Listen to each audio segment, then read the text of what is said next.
Hey guys, so I found the Sorting Hat Challenge online. I actually found it on Dancing Lawn's channel, but it was originally made by Sarah the Dreamer. I'll link both their videos down below. But I thought it sounded fun, and I thought it'd be more fun to do it with my lovely roommate, Madison. Hello. Yes, so we picked out a bunch of characters. There's one in here that I know that she doesn't, one that she knows that I don't know, and 8 that we both know. So we are just gonna sort these together. If you will do me the honors, Madison. Moment of truth. It's the one that I put in. Okay, so the character that I know that Sarah doesn't know is Jeannie Lo from The Epic Crush of Jeannie Lo. Jeannie Lo is a Asian American teenager. She's 16. She lives in the Silicon Valley, and she's extremely competitive. She's nicknamed the Great Wall of China on her volleyball team because she's probably 6 foot something. She's a huge study monster. So while for her, she's definitely not Hufflepuff, and she's definitely not Slytherin. Because of her huge thirst for knowledge and studying, I'd want to say Ravenclaw, but at the same time, she definitely has a temper and can be very brave. So it's a semi-hat stall between Ravenclaw and Gryffindor. Mm-hmm.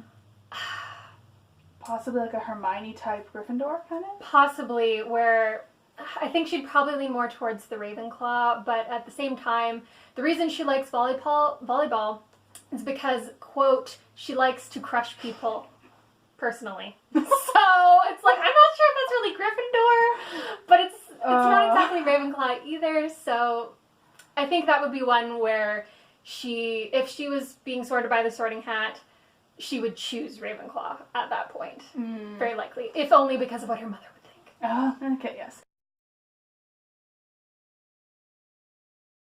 Oh, and one thing I forgot to mention before, not all of the characters in here are from books. Some of them are from books and movies, some of them are from just movies, some are from just books. So if a character pops up that is from a medium that is not a book, don't be surprised. Number 2. Nico D'Angelo. Oh, yes, okay. I love Nico D'Angelo. He's one of my favorite characters in the Percy Jackson saga, which is one of my favorite series. He is a very complicated character who goes through a lot of changes. He is, and by the way, spoiler alert here for all of the Percy Jackson books and Heroes of Olympus. I'm not even going to bother trying to hide things here. But Nico is the son of Hades. He's he's one of only 2 of Hades or Pluto's children in this series. Well, 3, but Bianca dies after the first book she's in, so you know. But he goes through a lot of very intense stuff. When we first meet him, he's this very, like, starry-eyed, happy-go-lucky, oh my goodness, I have to learn everything and I'm such a nerd little kid, and then goes through a very, very traumatic experience and becomes very, very dark and brooding, but really still really lovable. Although, it's don't like touch emo, him. But he actually deserves the title. Yeah, he has reason. Like, you have a right to, like, just, oh, you poor kid. But yeah, he does, and he gets some very interesting character dynamics. I love his relationship with Reyna in the later series especially. So yeah, that's Nico. So what do we think? Nico. Oh, you know. There's a reason I picked Nico. Yeah, because it's like, I want to say, in some ways he makes me think Hufflepuff. But after the whole angsty thing, would you really say Nico's cunning though? Slytherin? Yes and no. It's like he kind of learns to be. He isn't ambitious, so I wouldn't necessarily say Slytherin, even if that's what you first think when you look at him. I might actually say Ravenclaw, because the intensity towards how much he wants to learn and absorb. Also, another trait of Ravenclaw's is creativity, and that is something Nico has, although he displays it in kind of ways you wouldn't necessarily suspect. But that is something I would go with. So he really could go into any of them depending on his mood. Yeah, that's the thing. He's a very mercurial character because he's going through so much transition throughout the series, and he's in so many different places in life. And I think part of that is just the age he is. Yeah, like it starts when he's 8 when we first meet him. I think so, like 8, and it goes up to in Heroes of Olympus. He's what? I think 14, he's 14 when Heroes of Olympus happens. So from 8 to 14, like there's a lot going on. Whether or not you have drama and death going on in your life. And then when your only family member dies, yeah, and find out your dad is the literal king of the underworld. So it's like, yeah, you're gonna go through some changes. So yeah, that one, it's hard to pin down. I would personally say Ravenclaw. This is partly because he reminds me a lot of the protagonist in the books that I'm writing, and I know she is a Ravenclaw. But even just based on how he actually behaves, I would say Ravenclaw, based on how much knowledge he does have, kind of the way he tends to work. Like and also the fact that it's like you could fit him into any of the others, but there's always something that makes me go, not quite. Yeah, it's one of those ones where it's like I think I'll support the Ravenclaw one, because it's like there's so many reasons we could come up with why he could be in any other house, where it's like, so Ravenclaw. Yeah, so let's go with Ravenclaw.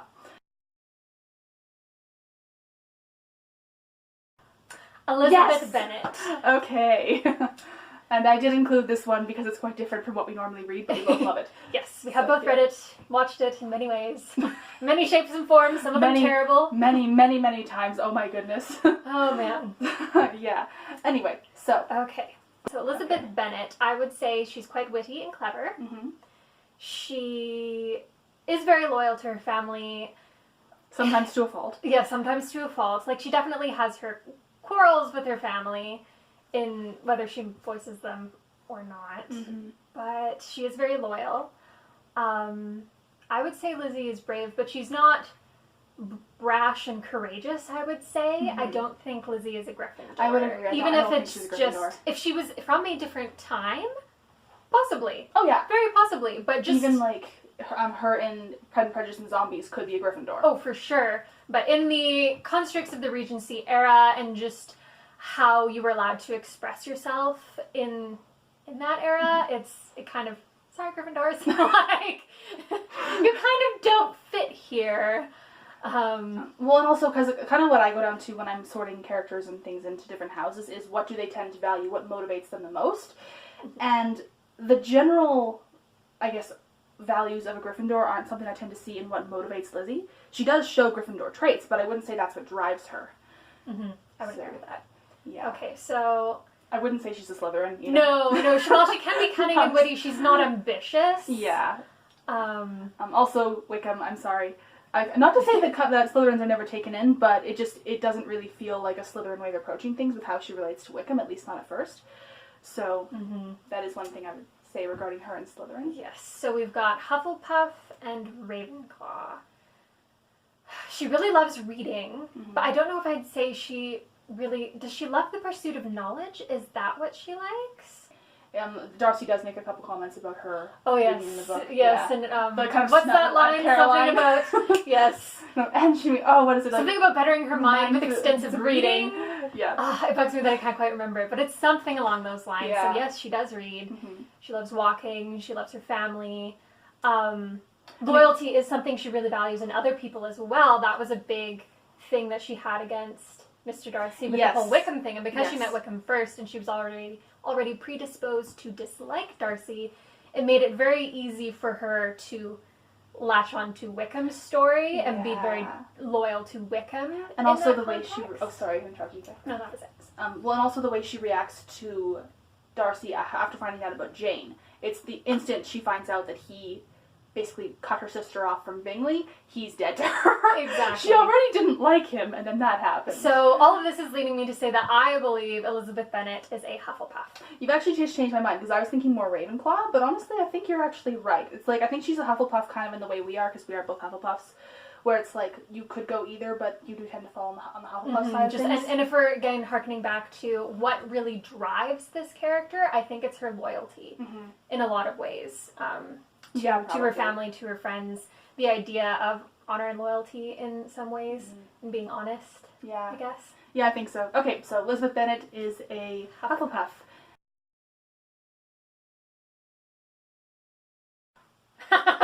Keeping in with our Pride and Prejudice theme, Fitzwilliam Darcy. And no, I did not just include them because they were a pair, although that was part of it. Okay, so Darcy's a hard one because he's just so reserved. Very, so it's kind of like, Darcy, what even is your personality? he, in a way, also does very much value loyalty, and his good opinion, once lost, is lost forever.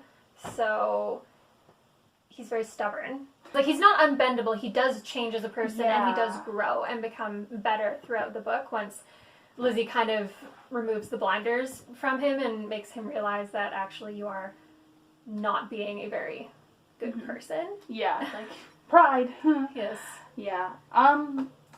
I would say he's more of a Slytherin than Elizabeth is, but I wouldn't say he's necessarily a full Slytherin. I think he's probably someone who, because he was raised in this environment, learned Slytherin tendencies, and also grew up with George.